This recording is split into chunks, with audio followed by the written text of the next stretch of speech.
This video is sponsored by BuyMode shopping app. Hi friends, நாம் இன்றைக்கி இந்த வீடியோவில் கல்லீரல் என்னென்ன வேலையெல்லாம் செய்யுது அப்படிங்கிறது தான் பார்க்க போகிறோம்.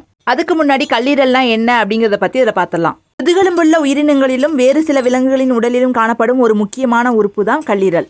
மனிதர்களை பொறுத்த வரைக்கும் மார்புக்கூட்டின் வலது கீழ்ப்புறத்திலும் வயிற்றுக்கு வலது மேல் பக்கத்திலும் நெஞ்சையும் வயிற்றையும் பிரிக்கும் இடைத்திரைக்கு கீழாகவும் பெரிய ஆப்பு வடிவத்தில் கல்லீரல் இருக்கிறது. இந்த கல்லீரல் ரொம்பவே மிருதுமான பஞ்சு போன்ற அமைப்பை கொண்டது. இதற்கு கீழாக பித்தப்பையும் இடதுபுறமாக இரைப்பையும் இருக்கின்றன. உடல் உள் உறுப்புகளிலேயே மிகப்பெரிய உறுப்பு, மிகப்பெரிய நீர்மம் சுரக்கும் சுரப்பி அப்படின்னா அது கல்லீரல் தான். இங்கு வளர்ந்த ஒருவருக்கு கல்லீரலோட எடைன்னு எடுத்துக்கிட்டிங்கன்னா 3 பவுண்ட் கொண்டதாக இருக்குது. கல்லீரல் நம்ம உடலில் 500க்கும் மேற்பட்ட வேலைகளை செஞ்சாலும் அதில் சில முக்கியமான வேலைகள் என்னென்னு இதில் பார்க்கலாம். நம்பர் 1, இரத்தத்தை வடிகட்டுதல் உள்பட முக்கியமான உடல் செயல்பாடுகளை இந்த கல்லீரல் செய்கிறது. உடலுக்கு தேவையான ரசாயனங்களை உருவாக்குவதில் இது ஒரு சுரப்பியாக கருதப்படுகிறது. நம்பர் 2, இரத்தத்தின் நச்சுக்களை சுத்தம் செய்கிறது. நம்பர் 3, பழைய இரத்த சிவப்பணுக்களை நீக்குகிறது. நம்பர் 4, உணவை ஜீரணிக்க உதவும் திரவமான பித்தத்தை உருவாக்குகிறது. நம்பர் 5, புரதங்கள், கார்போஹைட்ரேட்டுகள் மற்றும் கொழுப்புகளை வளர்ச்சிதை மாற்றம் செய்கிறது. உடல் அவற்றை பயன்படுத்துகிறது.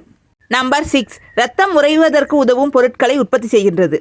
நம்பர் 7, உடலின் இரத்த அளவை ஒழுங்குபடுத்துகிறது. நம்பர் 8, கிளைகோஜன்கள் மற்றும் வைட்டமின்களை பின்னர் பயன்படுத்த சேமித்து வைக்கிறது. நம்பர் 9, உடலின் மற்ற பாகங்களுக்கு தேவையான புரதங்கள் மற்றும் ஹார்மோன்களை உருவாக்குகிறது. நம்பர் 10, செரிமானம், வளர்ச்சிதை மாற்றம் மற்றும் ஆற்றல் மூலத்தை சேமிக்க உதவுகிறது. நம்பர் 11, உடலின் தீங்கு விளைவிக்கும் பொருட்களை நச்சுகளாக வெளியேற்றுகிறது. நம்பர் 12, முக்கியமான புரதம் மற்றும் உறைதல் காரணிகளை உற்பத்தி செய்கிறது. நம்பர் 13, இரத்தம் கல்லீரல் வழியாக பயணிக்கும் போது கல்லீரலில் உள்ள பெரிய வலது மடல் மற்றும் சிறிய இடது மடல் ஆகியவை வழியாக பயணிக்கும் போது இரத்தத்தை வடிகட்டி சிறுநீர் மற்றும் மலம் வழியாக உடலை விட்டு நச்சுக்கள் மற்றும் கழிவுகளை நீக்குகிறது.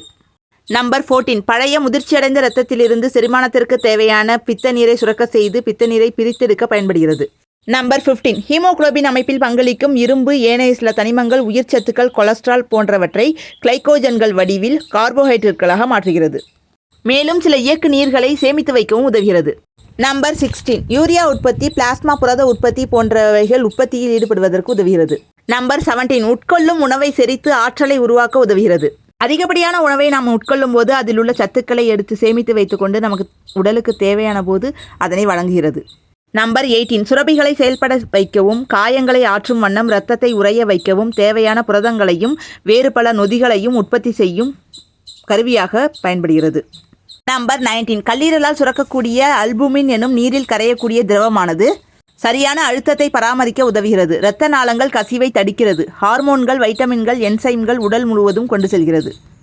நம்பர் 20, உடலின் உள் உறுப்புகளை கட்டுப்படுத்தி சமன்படுத்துதல், வளர்ச்சிதை மாற்றங்களின் நச்சுத்தன்மையை அகற்றுதல், புரத கொழுப்பு, செரிமானம் போன்ற செயல்பாடுகளை மேற்கொள்கிறது.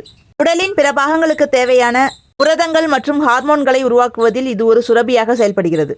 ஆல்கஹால் போன்ற நச்சுப் பொருட்களை உண்ணும்போது அதில் உள்ள நச்சுப் பொருட்களை நீக்கி உடலை பாதுகாப்பாக வைத்துக்கொள்ள உதவுகிறது. ஓகே ஃப்ரெண்ட்ஸ், நெக்ஸ்ட் வீடியோவில் கல்லீரல் பாதிப்பிற்கான அறிகுறிகள் மற்றும் என்னென்ன உணவு சாப்பிட்டா கல்லீரலை பாதுகாப்பாக வைத்துக்க முடியும், இது மாதிரியான விஷயங்களை பார்க்கலாம். தேங்க்யூ.